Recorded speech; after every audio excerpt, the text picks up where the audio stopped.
I'm here to talk about success. You see, if you don't have a vision of where you go, and if you don't have a goal where you go, you drift around and you never end up anywhere.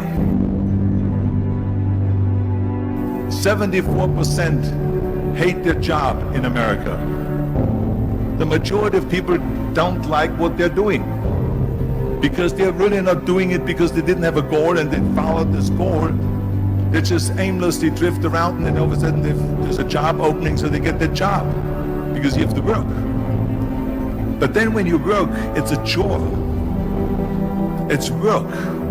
It's not fun. So if you think about, only a quarter of the people really enjoy what they're doing in life. So people always ask me, when they saw me in the gym in the pumping iron days, they say, why is it that you're working out so hard?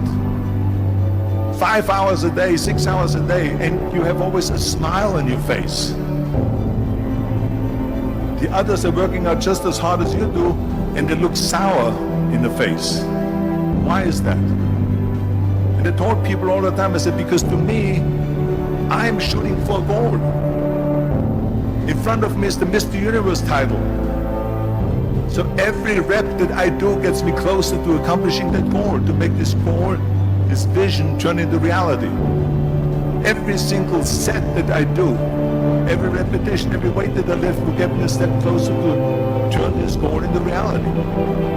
So I couldn't wait to do another 500-pound squat.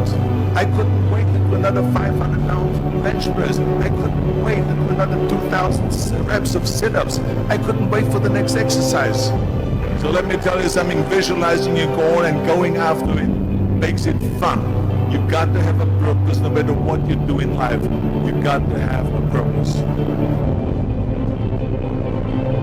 Muhammad Ali worked his butt off, and I saw it firsthand. And I remember that there was a sports writer that was there in the gym, and he was working out, and he was doing sit-ups. And they asked him, how many sit-ups do you do? And he said, I don't start counting until it hurts. Now think about that. He doesn't start counting his sit-ups until he feels pain. That's when he starts counting. That is working hard. And so you can't get around the hard work. It doesn't matter who it is. Work your ass off. There is no magic pill. There is no magic out there. You cannot get around. You have to work and work and work. Make sure of this and make sure of that and all that stuff. So it's work. And it drives me crazy when people say that they don't have enough time to go to the gym for 45 minutes a day and work out. Or to do something for 45 minutes to an hour a day to improve. If it is physically improve or if it is mentally to improve.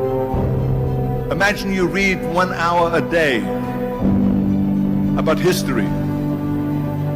How much you will learn after 365 hours in 1 year.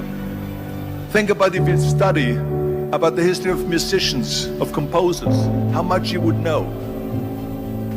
Imagine if you would work on a business, on some business that you want to develop every day for an hour. Imagine how further along you will go and get. So it drives me nuts because we have, when people say we don't have the time, we have 24 hours a day. We sleep 6 hours a day, so that gives you still 18 hours. So there's someone shaking their head out here in front. They say probably, I don't sleep 6 hours, I sleep 8 hours, right? I went to college.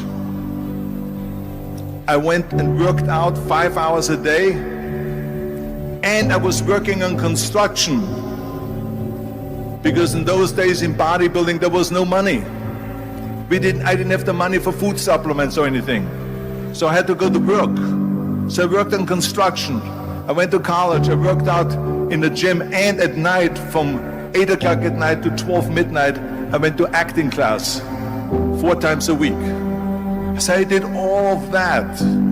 There was not one single minute that I wasted.